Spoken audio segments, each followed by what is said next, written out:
क्या आपने कभी सोचा है कि हमारी रोज़मर्रा की आलू गोभी की सब्ज़ी की अपनी एक अनोखी कहानी हो सकती है? ये सिर्फ़ एक साधारण सब्ज़ी नहीं, बल्कि इतिहास, स्वाद और भारतीय मसालों का बेहतरीन संगम है। आइए जानते हैं कि आलू गोभी की शुरुआत कहाँ से हुई, इसके पीछे क्या दिलचस्प बातें छुपी हैं और क्यों ये हर भारतीय रसोई का हिस्सा बन गई। आलू और गोभी दोनों ही सब्जियां भारत की मूल उपज नहीं है।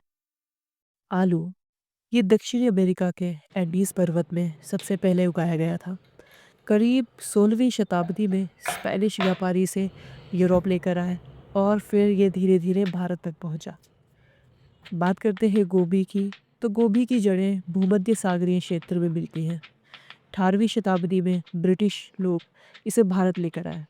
शुरुआत में इसे सिर्फ रईस लोग ही खाते थे, लेकिन धीरे धीरे ये आम लोगों की पसंद बन गई क्योंकि इसे उगाना काफ़ी महंगा होता था।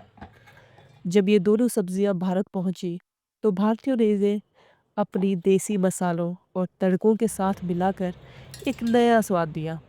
माना जाता है कि आलू गोभी की पहली रेसिपी पंजाब में बनी, क्योंकि वहाँ मसालों का खूब इस्तेमाल होता था।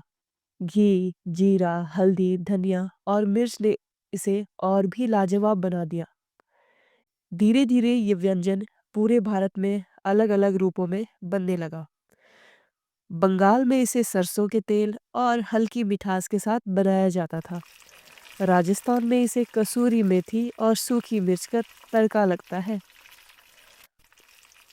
बंगाल में इसे सरसों के तेल और हल्की मिठास के साथ बनाया जाता है। और बात करें राजस्थान की, तो इसमें कसूरी मेथी और सूखी मिर्च का तड़का लगता है। महाराष्ट्र में इसे लहसुन और कड़ी पत्ते के साथ अलग अंदाज में पकाया जाता है। क्या आप जानते हैं दुनिया में लगभग 5,000 से ज़्यादा आलू की किस्में हैं और इनमें से कई प्रकार तो सिर्फ भारत में उगाए जाते हैं। गोभी को सर्दियों का सुपर फूड कहा जाता है, क्योंकि इसमें विटामिन सी और फाइबर की भरपूर मात्रा होती है। क्या आपको याद है जब घर में आलू गोभी की सब्जी बनती थी, तो पूरा घर उसकी खुशबू से भर जाता था। और फिर जब नरम गरम गरम रोटी पर देसी घी डालकर उसे आलू गोभी के साथ खाते थे, तो हर निवाला बस एक अलग ही सुकून देता था। ये सिर्फ एक खाना नहीं, बल्कि हमारी भावना और यादों से जुड़ा एक अनमोल एहसास भी है। आलू गोभी कोई आम सब्जी नहीं, बल्कि एक ऐसा व्यंजन है जो हर भारतीय घर में किसी न किसी रूप में ज़रूर बनता है। देसी मसालों में तली हुई गोभी और आलू जब मिलते हैं, तो एक ऐसा स्वाद बनता है जिसे कोई भी ठुकरा नहीं सकता। और जब इसे रोटी और देसी घी के साथ खाया जाए, तो इसका मज़ा दुगुना हो जाता है। बचपन में जब घर में आलू गोभी बनती थी, तो हम बेसब्री से इंतज़ार करते थे कि कब गर्मा-गर्म रोटी मिले और उस पर माँ अपने हाथों से घी लगाए। हर निवाले में एक अलग ही अपनापन महसूस होता था।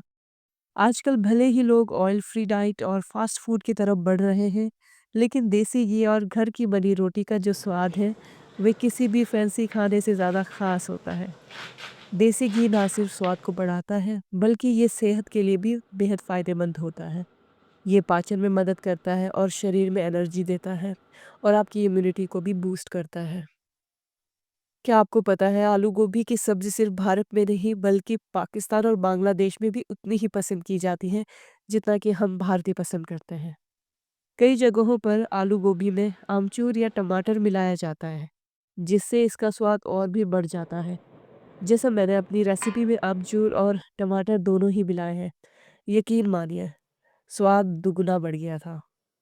पुराने ज़माने में दादी-नानी तंदूर में रोटी सेकती थी और उस घर का बना घी मिलाकर देती थी। वो जो स्वाद भुला नहीं। बात करते हैं पंजाब की, तो पंजाब में मक्के की रोटी और आलू गोभी का कॉम्बिनेशन बेहद मशहूर है, जिसे सरसों के साग के साथ भी खाया जाता है। आज जब हम आलू गोभी की सब्ज़ी खाते हैं, तो ये सिर्फ भूख मिटाने के लिए नहीं होता, बल्कि ये बचपन की यादों और घर के बने खाने की खुशबू को फिर से महसूस करने का एक तरीका होता है।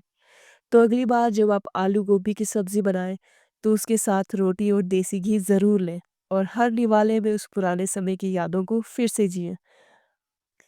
अगर आपको ये वीडियो पसंद आई हो, तो प्लीज़ लाइक शेयर करना ना भूलिए और प्लीज़ मेरे चैनल को सब्सक्राइब करें हम अगली बार फिर मिलते हैं एक नई रेसिपी के साथ और उसके पीछे छुपी हुई रहस्यमय कहानी के साथ। तब तक के लिए धन्यवाद।